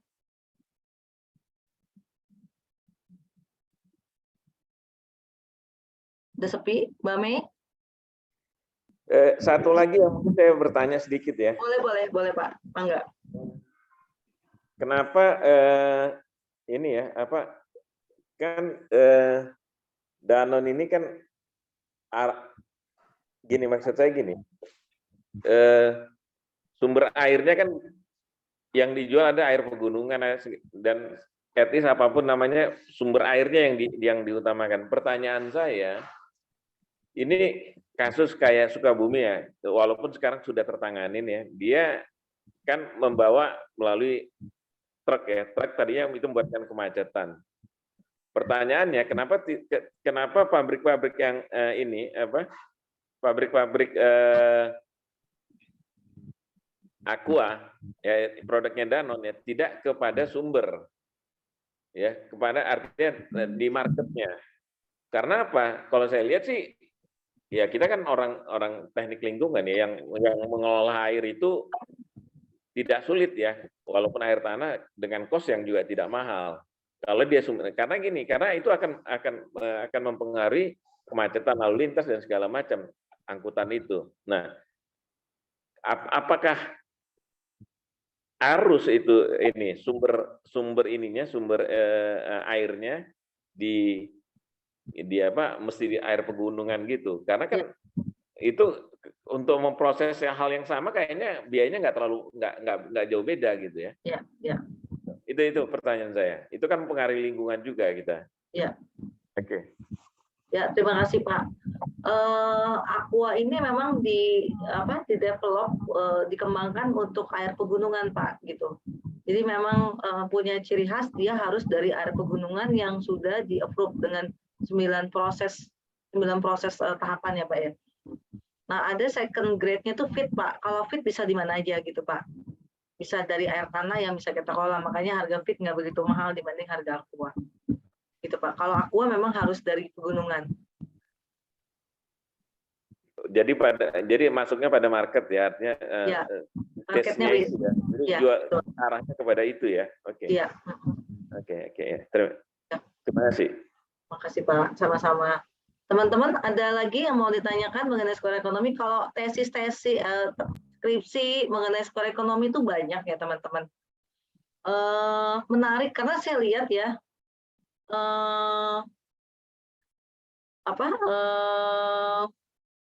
menarik teman-teman karena kalau kita lihat sirkular ekonomi itu kalau kita punten ya, ini mungkin saya nggak update juga soal informasi. Kalau di teman-teman di skripsi banyak yang bahas soal sirkular ekonomi atau tidak ya?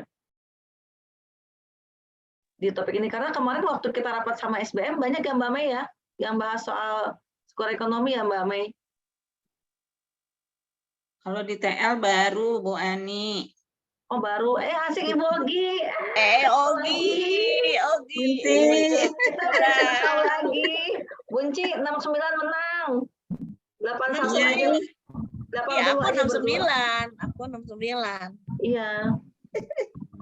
Ogi mah. Hah? 80 kalah ya, 80 padahal saya ikutan loh.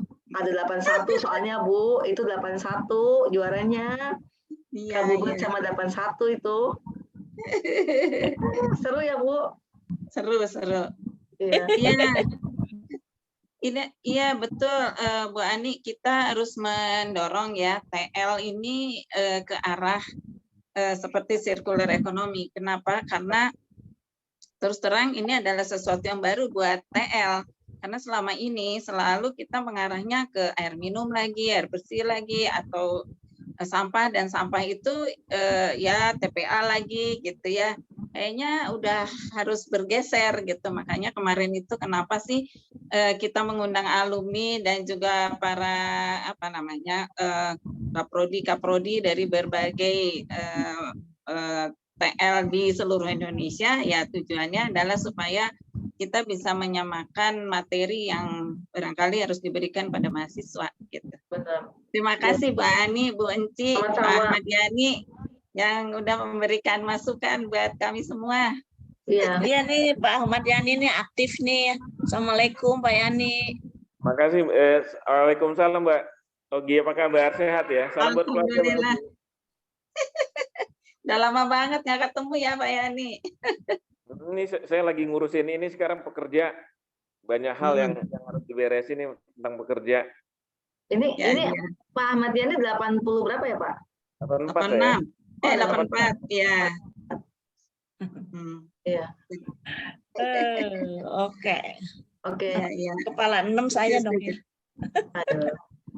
Berat ya Bu ya. Alhamdulillah. Tapi nggak kelihatan kepala 6. Angkatan 69, angkatan 69, kalau umur kepala 7. Ya, makanya nggak kelihatan. Ngurusin sampah, belajar terus, nggak pinter-pinter. Lulus ya Bu. Padahal udah jadi pakarnya nih ya, tapi masih mau belajar terus. Jadi ini jadi catatan juga nih Bu, teman-teman semua di sini. Belajar seumur hidup ya Bu. Iya, makin merasa makin pinter, ternyata multidimensi banget. Betul. Ya ini ada yang mau bertanya ini, baik. Ini boleh ya? Ya boleh. Silakan.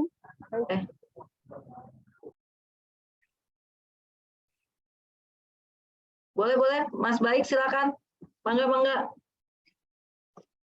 Ini sampai jam berapa nih? Kita kan mesti sholat zuhur nih. Iya, bentar lagi Bu, mahasiswa kan bunci. Assalamualaikum warahmatullahi wabarakatuh Bu, izin bertanya. Misal kan kemarin saya nonton di satu drama di Korea itu menerapkan drakor. Menerapkan sampah plastiknya itu, misalnya sampah botolnya itu dimasukkan ke dalam alat dan bisa ditukarkan dengan uang ataupun dengan minuman baru. Apakah di Indonesia bisa seperti itu atau bagaimana?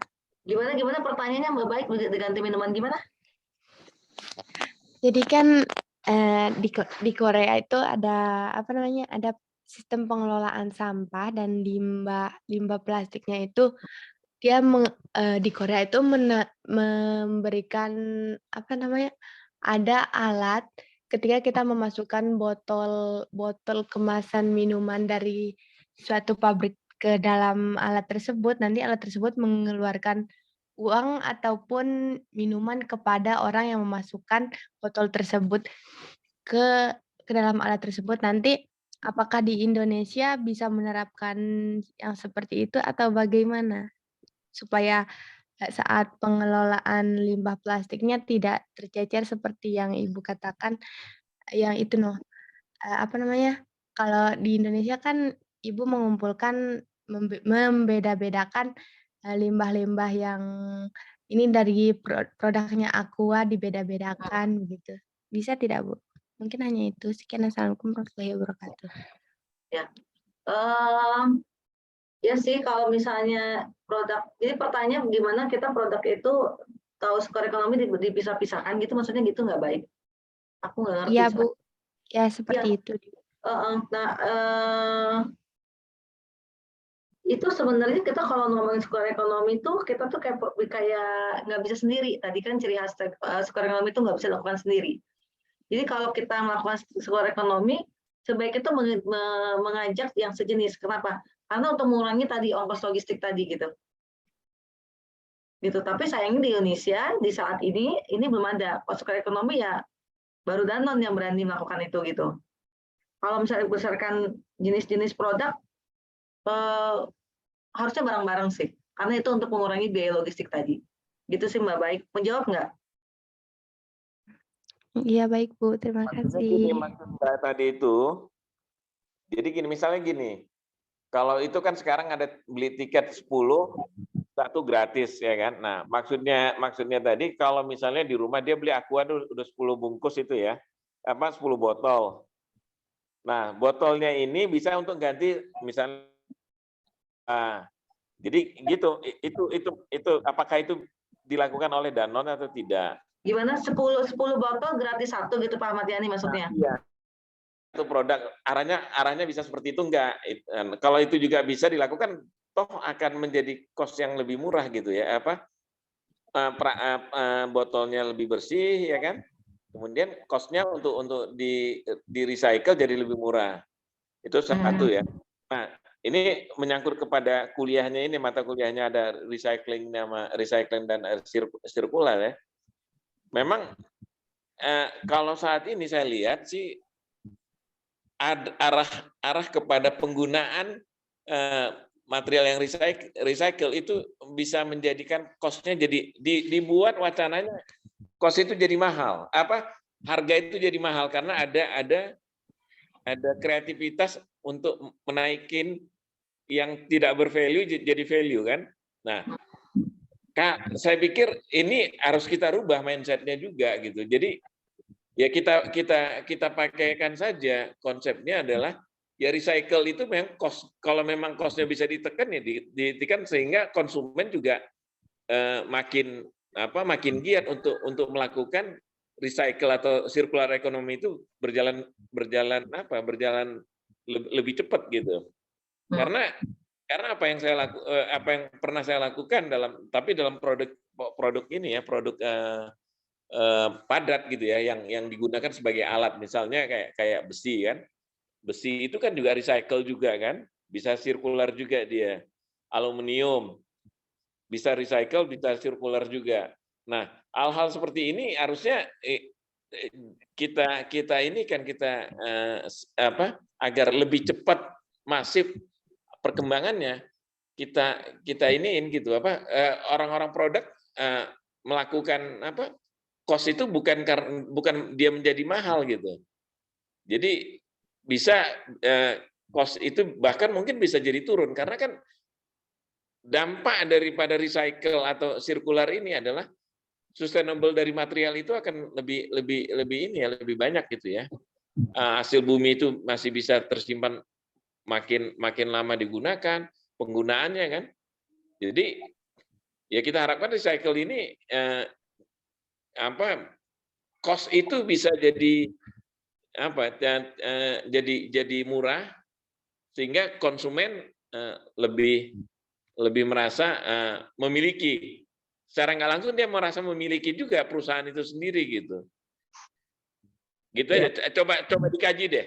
Mbak ini kan karena sudah lama berkecimpung di sini, tapi dalam pandangan saya yang pernah melakukan hal-hal seperti ini, cost itu dia jadi lebih murah. Mungkin dalam satu sisi ya. Nah, dalam memasifkan recycle sama sirkulasi ini, itu juga ikut dilakukan oleh industri itu sendiri gitu. Saya kira itu masukan dari saya dalam konteks arah kepada konsumennya dan bagaimana masifnya sirkular ekonomi dan recycle ini. Demikian. Terima kasih. Ya, ada pertanyaan yang lain mungkin teman-teman? Mungkin Saya mau nanya, Bu. Boleh, silakan. Senang banget saya ditanya, Mas. Mungkin karena tadi ada sempat yang nyinggung film Korea yang dia pakai alat, jadi ditaruh nanti dia bisa ngeluarin uang segala macam. Kalau saya dibandingkan nangkep yang tadi kalau nggak salah kata Bapak Ahmad Yani yang 10 botol gratis 1, saya lebih nangkep konsep IPL di Belanda. Mungkin ada yang pernah nonton channel YouTube tempat sampah di Belanda itu. Ya, kalau kita tahu nanti bisa keluar bon yang kita buat belanja di supermarket gitu. Tapi dengan satu catatan, harga minuman tadi itu ditaikkan daripada harga sebelumnya. Nah, apakah sudah pernah ada kajian di Danone atau mungkin di perusahaan-perusahaan lain mengenai konsep seperti ini? Dan kira-kira apakah cukup menguntungkan atau enggak gitu, Bu? Ya, itu namanya tadi saya baru ngerti, itu namanya deposit return system ya, DRS ya, kalau di Eropa sana. Kenapa di Eropa melakukan DRS itu saya mau coba kita open discussion, jadi nggak ada yang benar, nggak ada yang salah. Tapi di Indonesia, di Eropa itu dia nggak ada pemulung. Itu sistem waste management-nya tidak ada pemulung sebagai hasil dampak dari pengelolaan sampah kita yang nggak benar istilahnya Bu Ogi gitu. Maka ada pemulung gitu. Nah di Indonesia itu kalau DRS mau ditempatkan, mau dipakai, hati-hati juga. Nanti berhadapan dengan teman-teman pemulung dan teman-teman yang saat ini sudah berjalan black marketnya ada ulang gitu. Nah dalam satu skor ekonomi ada satu item, teman-teman jangan lupa ada satu item yang bilang harus memberikan dampak yang besar untuk sebanyak mungkin orang skor ekonomi gitu. Jadi kalau untuk kita kaji, kayaknya menarik deh dikaji menurut saya.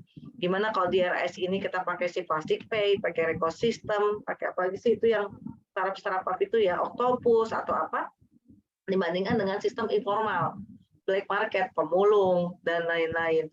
Karena kalau kita mau pakai sistem informal, pemulung, ada dua hal dalam kalau itu menerapkan. Pertama apa? Tadi ada inclusive recycling. Kita memberikan mereka akses kesehatan, BPJS. Ayo Pak, mulung tuh pakai sendal, pakai sepatu, jangan pakai sendal, bebannya kalau keinjak paku mati itu. Kenapa?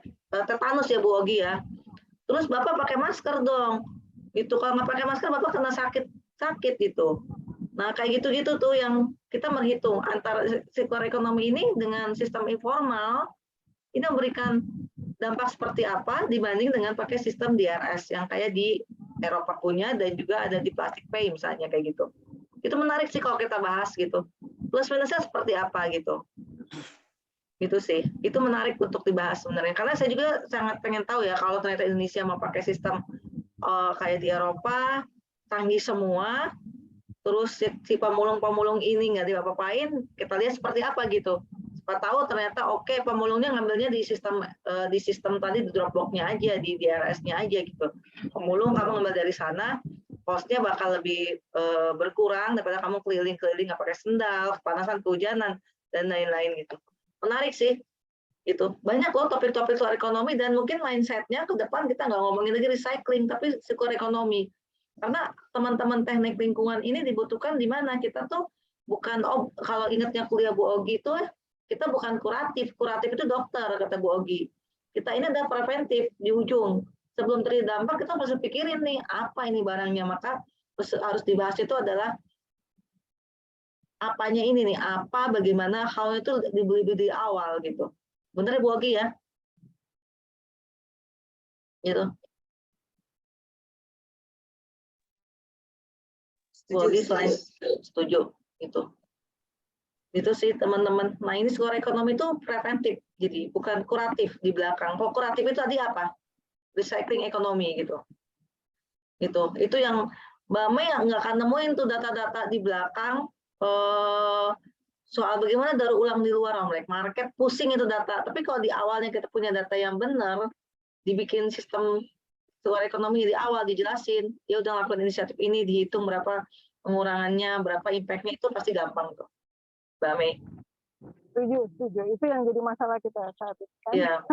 Iya. Gitu sih. Ya, silakan nih Ainun, ada yang mau bertanya.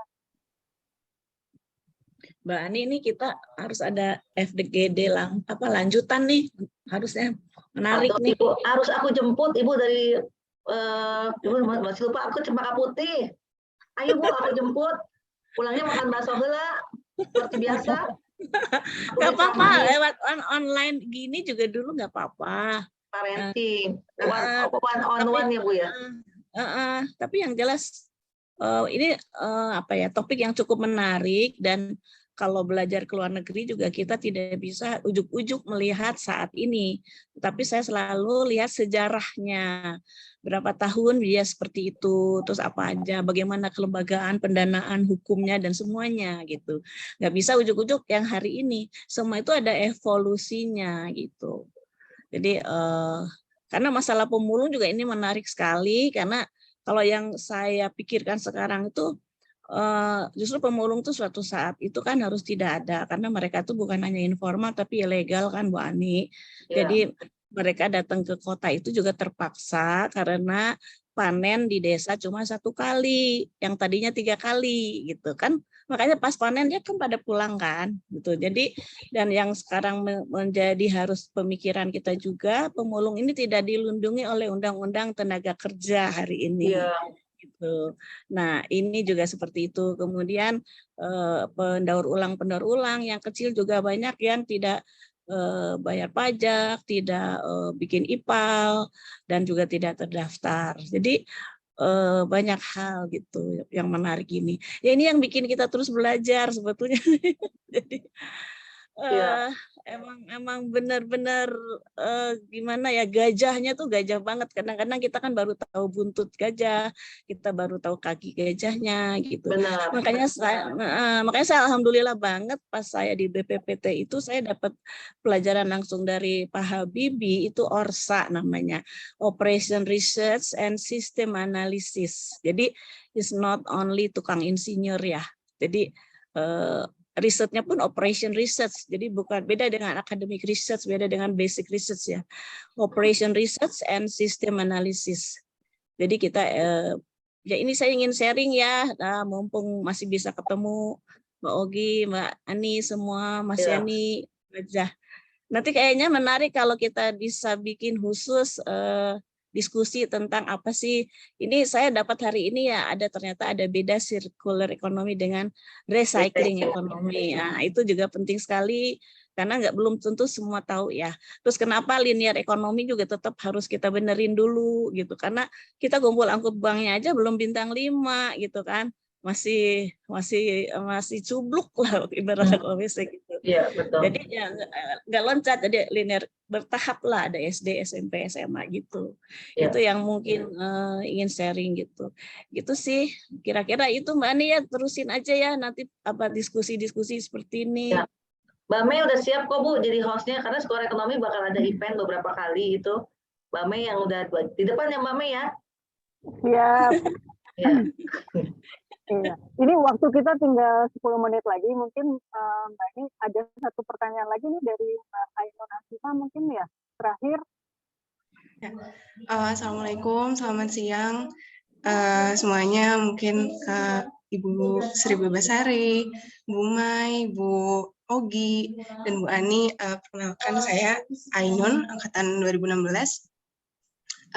Sebenarnya izin menanggapi aja sih Bu dari perkataan Ibu Ani sebelumnya. Untuk Bu Sri Bebasari, baru kemarin Bu saya selesai baca buku Ibu kebersihan investasi. Ya. Bagus banget Bu bukunya. Banyak sekali udah beli ya? Ya, ada. Alhamdulillah udah cetakan kedua sekarang. Jadi iya. Udah habis. Iya. Saya izin menanggapi terkait pernyataan Bu Ani sebelumnya. Saya setuju bahwa sistem DDRS ini sangat efektif dilakukan di negara-negara Eropa seperti Denmark, Prancis, Swedia, dan yang lain. Angka efektivitasnya bisa 90% ke atas gitu. Tapi balik lagi, belum tentu sistem ini akan seefektif itu jika dilakukan di Indonesia. Karena supply chain-nya saja juga sudah beda gitu di Indonesia dengan di negara maju sana.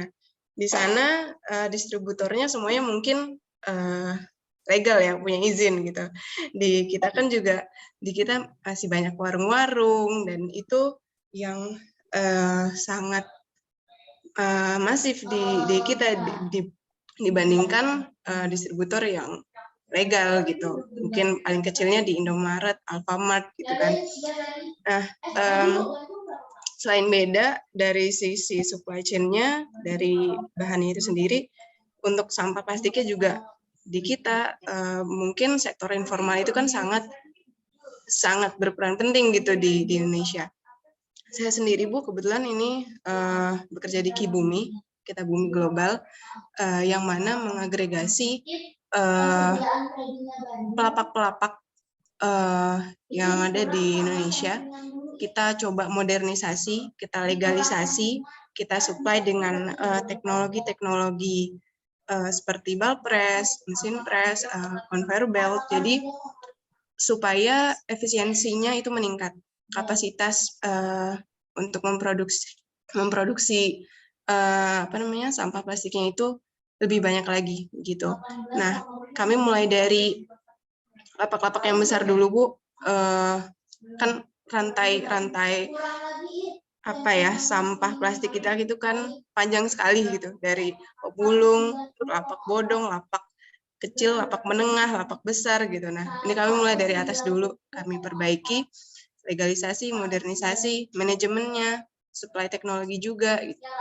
Baru kami mulai ke menengah, lapak menengah. Baru mungkin jangka panjangnya bisa memperbaiki lagi nih sistemnya pemulung di Indonesia gitu. Jadi kami juga ada kebayang sih Bu, ada keinginan untuk menggabungkan istilahnya sistem DDRS ini dengan kondisi informal sektor di Indonesia gitu. Jadi apakah ini bisa kompatibel gitu ya, dilaksanakan dengan adjustment sistem-sistem yang sudah ada di Indonesia gitu, karena cost-nya akan lebih besar juga kalau misalnya kita melakukan sesuatu, mengimplementasikan suatu sistem, tapi terlalu banyak infrastruktur yang harus dibangun dari awal gitu. Itu sih Bu mungkin tanggapan saya terkait pernyataan Bu Ani sebelumnya. Gitu. Terima kasih Bu. Jadi tadi pernyataannya dikomparasi gitu antara gimana Mbak antara antara DRS sama itu sebenarnya bisa dilakukan ya, itu maksudnya gitu ya? Iya. Okay. Tapi dengan adjustment yang banyak ya di berbagai sisi. Ya. Gitu. Oke, terima kasih. Mungkin nanti bisa dicoba dengan riset-riset ya kayak gitu, kita lihat gimana seperti apa gitu progresnya. Cuma kalau saya pribadi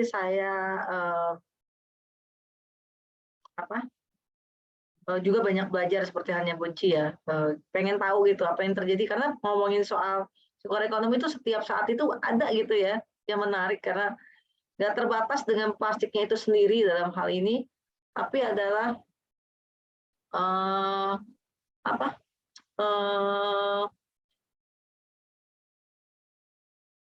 gimana ini sirkular ekonomi bisa balik lagi dalam loop yang satu lingkaran gitu. Kita dan juga memberikan impact yang besar.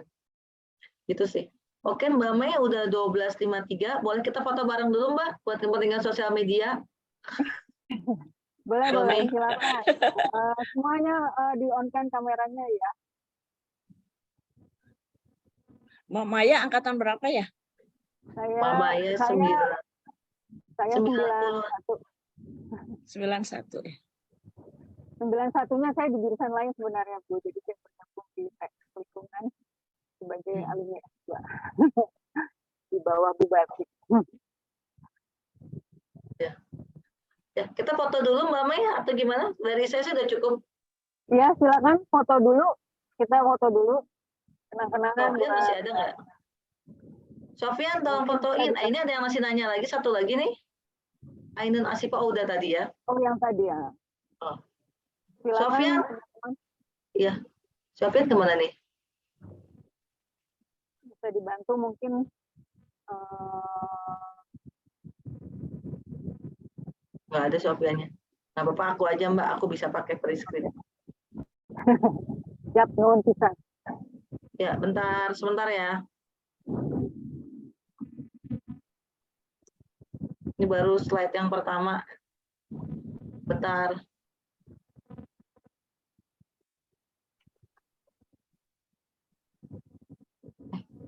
Bentar. Pasang senyum terus. Nah, ya. Slide yang pertama. 1, 2, 3.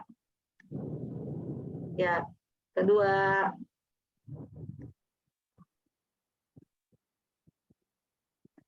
Dua, 3. Udah, terima kasih banyak semuanya. Nanti aku kirim ke Mbak Mei ya. Ya, Terima kasih. terima kasih banyak ke Bu Ani. Ini dengan judulnya yang provokatif tadi ya. Ternyata memang yang hadir bukan cuma mahasiswa, tapi alumni, bahkan senior kita nih Bu Sri, Bunti, sampai berkenan hadir nih.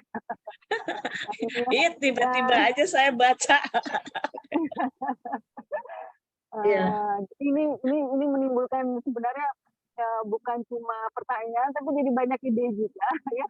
Banyak ide, banyak rencana, banyak event ya. Mudah-mudahan bisa diteruskan juga oleh kami di lingkungan dan juga teman-teman di ATL maupun teman-teman di pekerjaannya masing-masing begitu ya. Termasuk juga mahasiswa, baik yang mau tugas akhir atau mau KP atau yang lainnya. Terima kasih banyak atas insight-nya ya, Mbak Ani, Teh Ani, Bu Ani. Tadi panggilannya banyak banget. Banyak banget. Atas insight-nya, jangan bosan-bosan untuk selalu aware terhadap teknik lingkungan. Dan dengan demikian saya tutup ya pertemuan kuliah Kapita Selekta kita. Kita ketemu lagi minggu depan dengan materi yang berbeda. Terima kasih. Wassalamualaikum warahmatullahi wabarakatuh. Selamat siang semua. Waalaikumsalam. Terima kasih.